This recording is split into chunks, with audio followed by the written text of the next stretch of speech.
So kind of simply put, a lipid is a molecule that will dissolve into an organic solvent.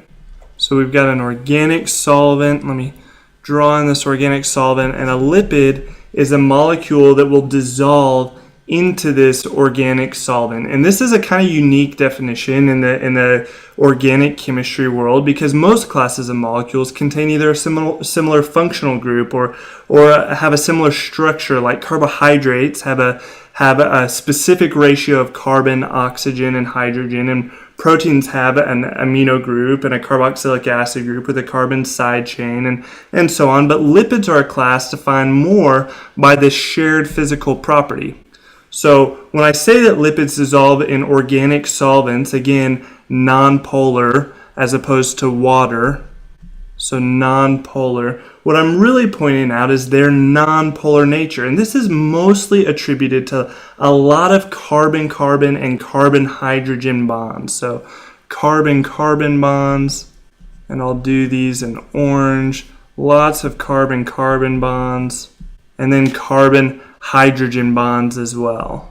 And I'll do these in white. Lots of carbon-hydrogen bonds here.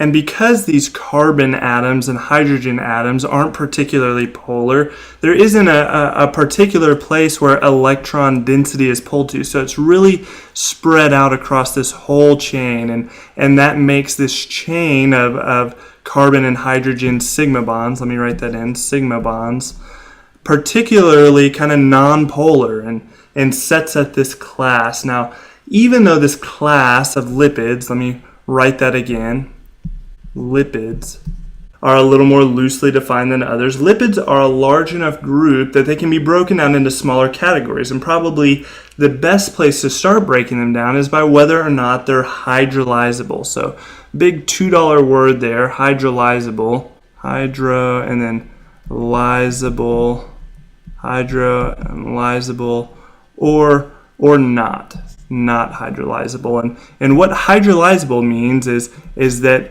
things can be broken down, so broken down, lysed, broken down by the addition of water or hydro. So by adding water, we can break these into smaller units. And that's kind of a good break point in the bigger class of lipids. And probably the most talked about of the hydrolyzable lipids are triglycerols. Triglycerols. And I suppose they get the most attention because they're the most abundant of lipids. But with triglycerols, kind of fundamentally what you have is a glycerol. So a glycerol is a 3-carbon chain, so 3 carbons, bound to 3 hydroxyl groups. Each one has a hydroxyl group. So each of these has a hydroxyl group. That's glycerol. And attached to glycerol, we have 3 fatty acid chains, one at each of these kind of separate carbon hydroxyl groups. And remember that a fatty acid is a carbon hydrogen chain, so an R group here, that is capped at the end of the chain with a carboxylic acid functional group. That's what a fatty acid is. So we've got, I want to do it like this. We've got a carboxylic acid functional group at the end here. And so we've got 3 of these. Let me draw that in real quick. Sorry, I know this is a bit tedious, but let me get these drawn in real quick here. And these are going to be attached at kind of each of these carbon and hydroxyl groups of this glycerol. So let me put a plus sign, and then I'll kind of show you what this ends up looking like all put together. So we've got our 3-carbon backbone, and then each is attached via an ester. So this is kind of an ester group right here. We've got a carbon bound to an OR group, and then double bonded to this oxygen right here. And then that's the R of our chain here. So each of these is attached to a fatty acid. And so you can see that the product is a triester made of 3 fatty acids. So triester made of 3 fatty acids bound to a glycerol backbone. So a triglycerol. And if all of the fatty acids are the same, so if they all have the same kind of R group at the end, we have a simple triglyceride.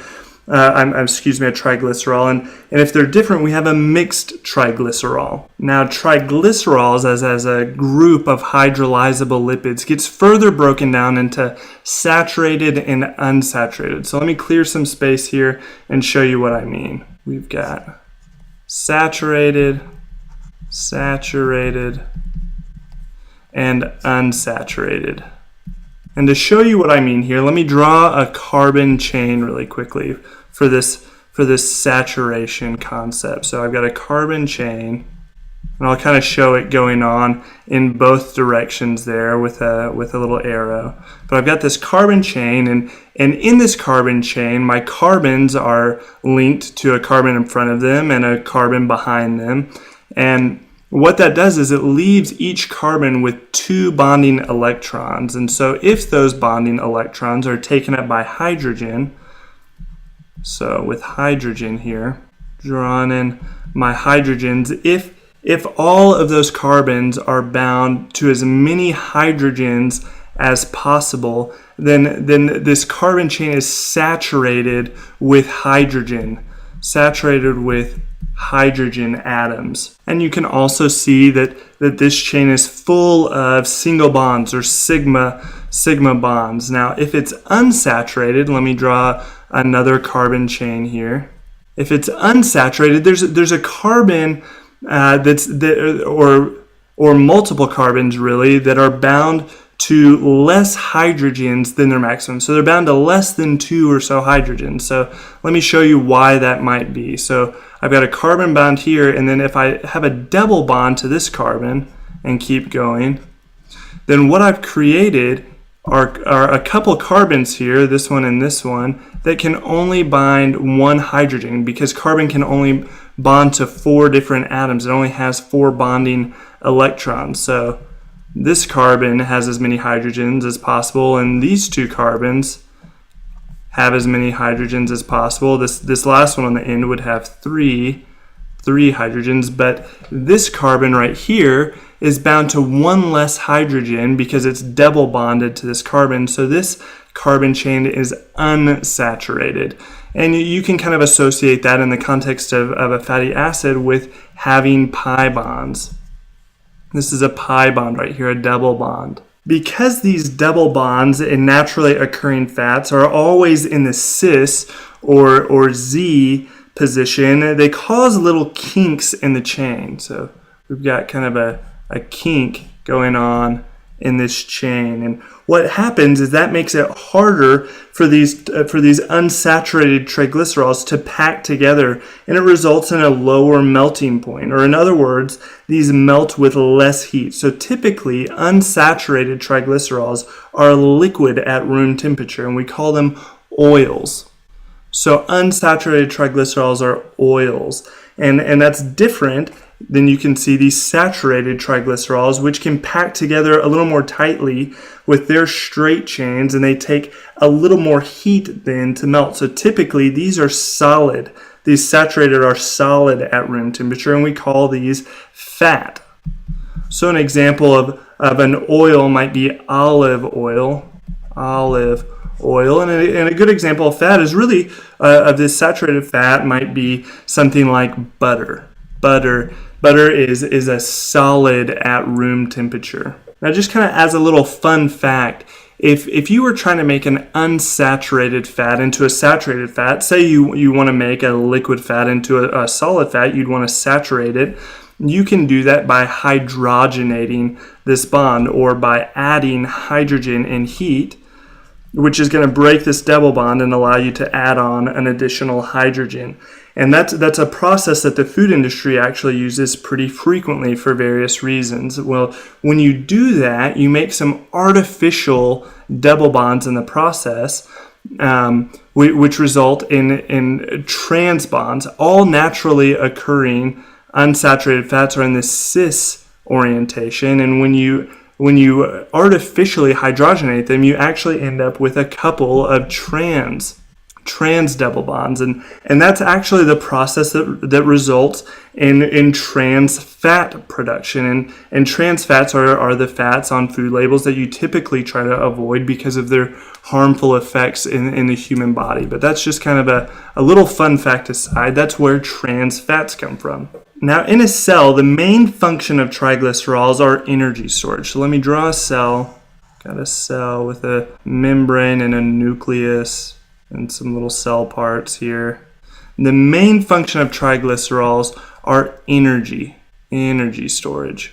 And what allows triglycerols to function as energy storage is the fact that they're chock full of carbon and hydrogen bonds, which are perfect for combustion reactions. So what you have essentially is an alkane, just like, let's say, for example, isooctane, which is in gas, and alkanes are great for combustion reactions, just like combustion reactions that power your car. So, for example, if you have an alkane, like the simplest one would be CH4 methane plus oxygen, 2 oxygens, is going to give you some carbon dioxide gas and some water, but most importantly is going to give you heat energy.